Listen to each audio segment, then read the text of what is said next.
Good morning बच्चों। आज हम पढ़ेंगे लेसन नंबर 3 फ्लाइंग टुगेदर। हमने इसकी प्री रीडिंग फर्स्ट वीडियो में कर चुके हैं। आज हम इसकी रीडिंग करेंगे। ठीक है। फ्लाइंग टुगेदर मीन्स क्या होता है? एक साथ उड़ना। एक साथ उड़ना कहते हैं ना, एकता में बल होती है, एकता में ताकत होती है। फ्लाइंग टुगेदर इसका जो कहानी का टाइटल है उससे भी हमें कुछ ऐसे ही पता चल रहा है कि एक साथ उड़ना, मिलकर काम करना। तो आपका चैप्टर नंबर 3 है ये। यहाँ से हम रीडिंग स्टार्ट करते हैं। प्री रीडिंग हमारा हो चुका है फर्स्ट वीडियो में। आज हम करते हैं reading. Deep in a forest stood a very tall tree. Deep in a forest, जंगल में बहुत डीप गहरे में, stood a very tall tree, एक बहुत ही टॉल ट्री स्टूड खड़ा था। जंगल में एक बहुत ही टॉल लंबा ट्री खड़ा हुआ था। एक बड़ा पेड़ था, लंबा पेड़ था। It's leafy branches spread out like strong arms. इसकी लीफी ब्रांचेस, इसकी जो पत्तेदार ब्रांचेस थी, शाखाएं थी, स्प्रेड फैली हुई थी, आउट स्प्रेड आउट फैलना, लाइक स्ट्रॉन्ग आर्म्स ऐसे फैली हुई थी जैसे कि इसकी स्ट्रॉन्ग आर्म्स हैं, इसकी मजबूत भुजाएं हैं। देखो ये ट्रीज आपको दिखाई दे रहे हैं। कहाँ पे ये ट्री? जंगल में। बहुत देखो लंबा सा एक टॉल ट्री है और इसकी शाखाएं ब्रांचेज निकली हुई हैं। नीचे भी ट्रीज हैं। कैसा है? बिल्कुल स्ट्रॉन्ग। इसकी शाखाएं ऐसे लग रही है, देखो यहाँ से जैसे कि इसकी 2 स्ट्रॉन्ग आर्म्स हैं, भुजाएं हैं। कहता है इसकी जो स्ट्रॉन्ग इसकी जो ब्रांचेज है ऐसे स्प्रेड हो रखी हैं। ऐसे स्प्रेड होता है फैलना। देखो इधर जा रखी है, इधर जा रखी है, तो ऐसे स्प्रेड हो रखी है जैसे इसकी स्ट्रॉन्ग आर्म्स हैं, ताकतवर भुजाएं हैं। This tree was the home of a flock of wild geese. ये जो ट्री है was the home, was means था, पास्ट टेंस में चल रही है बेटा। स्टोरीज आपकी मोस्टली स्टोरीज आपकी पास्ट टेंस में ही होती हैं। This tree was the home of a flock of wild geese. ये जो ट्री है home of a flock of wild geese, जंगली बतखों का घर था। यह जो वृक्ष है, जंगली जो हंस होते हैं, जंगली जो बतख होती हैं, उनके एक झुंड का घर था। कहने का मतलब है ये है कि इस ट्री पे जंगली बतखों का एक झुंड रहता था। देखो ये आपको पिक्चर में दिखाई दे रहे हैं, ये है जंगली बतख। कहाँ रह रही हैं? इस लंबे से टोल ट्री के ऊपर ये बतख शाखाएं रह रही हैं। और पेड़ पक्षी कहाँ रहते हैं? हमेशा पेड़ पे रहते हैं और पेड़ ही पक्षियों का घर होता है। तो इन जंगली बतखों का घर क्या है? ये टोल ट्री, जो कहाँ पे है? इन a forest. They felt safe देर, और वे पक्षी कौन? जो गीज वहाँ पे रहते थे वो वहाँ पे फेल्ट महसूस करते थे, सेफ, बिल्कुल सेफ, सुरक्षित वहाँ पे महसूस करते थे। One of the geese was a wild old bird, और उनमें से एक गीज, उनमें से एक जो बतख थी, was a wild old bird, वो एक बुद्धिमान और सबसे बड़ा बर्ड था। बुद्धिमान भी था और सबसे बड़ा भी था। उनमें से जो एक गीज था वो क्या था? बुद्धिमान बड़ा हंस था। He noticed a small creeper at the front of the tree, और उसने नोटिस किया, नोटिस करना मतलब देखना। ए स्मॉल क्रीपर, एक छोटी सी क्रीपर, क्या बताया था मैंने? बेल। क्या है? देखो ये छोटी सी बेल है ना, इसको क्रीपर बोलते हैं। क्रीपर क्या होता है? जो किसी के सहारा लेकर ऊपर चढ़ते हैं। तो ये देखो यहाँ से ग्रो हुई और इस पेड़ का सहारा लेकर ऊपर बढ़ रही है। तो उसने क्या देखा? एक ओल्ड गीज ने एक बर्ड देखा, क्या देखा? एक छोटी सी क्रीपर देखी at the front of the tree के सामने। He spoke to the other birds about it, और उसने अदर बर्ड्स, दूसरे पक्षियों को इसके बारे में बोला। किसके बारे में? क्रीपर के बारे में बताया कि एक इस पेड़ पे एक छोटी सी क्रीपर उग गई है। उसने क्या कहा? Do you see that creeper? They said to them, he said to them, उसने उनको कहा, बाकी गीज को कहा कि do you see that creeper, क्या तुम उस बेल को देख रहे हो, देख पा रहे हो उस क्रीपर को? लेट्स डिस्ट्रॉय इट, आओ हम इसको डिस्ट्रॉय करते हैं, नष्ट करते हैं। Why must we destroy it? Asked the geese in surprise, लेकिन जो बाकी की बतखें थी उन्होंने सरप्राइज क्या होता है? हैरान होते हुए पूछा, why must we destroy it, हम इसको नष्ट क्यों करें, हमें इसको नष्ट क्यों करना चाहिए?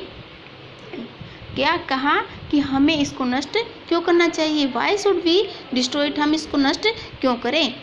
Ask the geese in the surprise, बिल्कुल हैरान होते हुए उन्होंने पूछा। इट इज़ सो स्मॉल, ये बहुत छोटी है। What harm can it do, ये हमारा क्या नुकसान पहुंचा सकती है? कि तो एक छोटी सी बेल है, हम इसको क्यों नष्ट करें? ये हमारा क्या हार्म कर सकती है? हार्म मीन्स क्या होता है? नुकसान करना। ये हमें क्या नुकसान पहुंचा सकती है?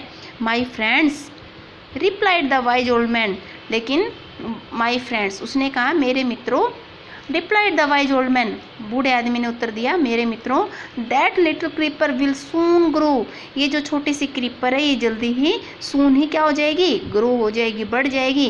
As it creeps up this tree, और जैसे जैसे ये इस ट्री पे बढ़ेगी, लिपटेगी, क्रीप्स पे जो बेल है, it will become thick and strong, तो ये मोटी और मजबूत होती जाएगी। That little creeper will soon grow, जल्दी ही बड़ी हो जाएगी।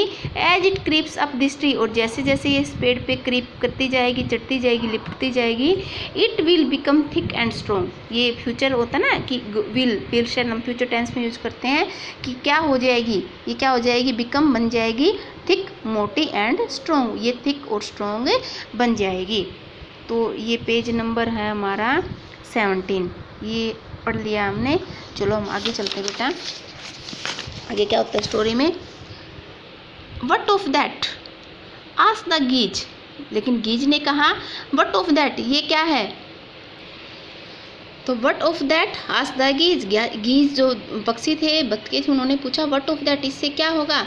What harm can a creeper do us, एक जो क्रीपर है, जो बेल है, वो हमें क्या हार्म कर सकती है, क्या नुकसान पहुंचा सकती है।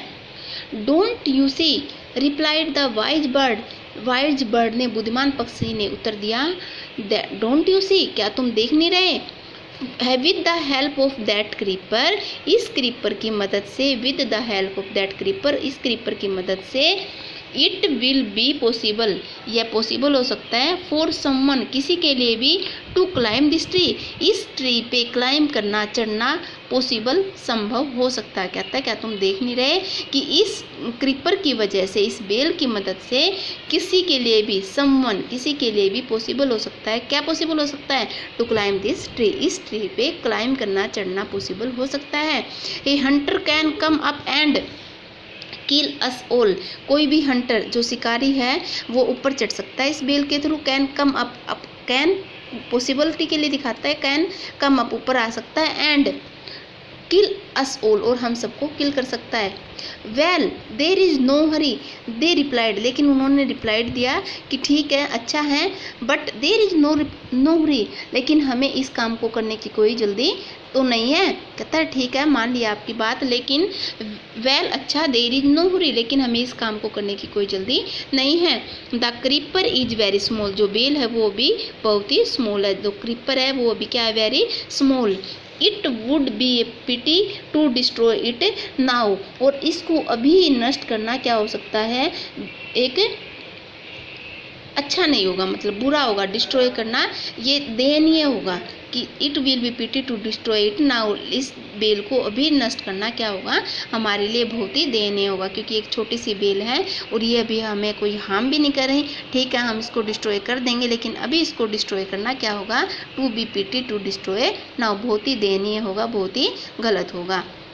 Destroy the creeper while it is a still young, the old bird advised, old bird ने एडवाइज किया, उनको सलाह दी, destroy the creeper while it is still young, कि अब हम इसको डिस्ट्रॉय कर सकते हैं, इसको हम ख़त्म कर सकते हैं, क्यों, क्योंकि ये अभी छोटी है, यंग है।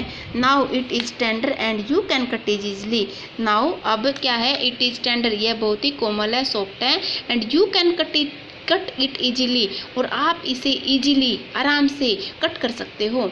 लेटर बाद में, इट विल बिकम हार्ड, लेकिन बाद में ये हार्ड हो जाएगी, मजबूत हो जाएगी, and you will not be able to cut it, और आप इसको कट करने में सक्षम नहीं होगे, एबल नहीं होगे, मतलब लेटर बाद में इट विल बिकम हार्ड, ये हार्ड हो जाएगी, मजबूत हो जाएगी, and you will not be able to cut it, और आप इसको कट करने में एबल नहीं होंगे, सक्षम नहीं होगे।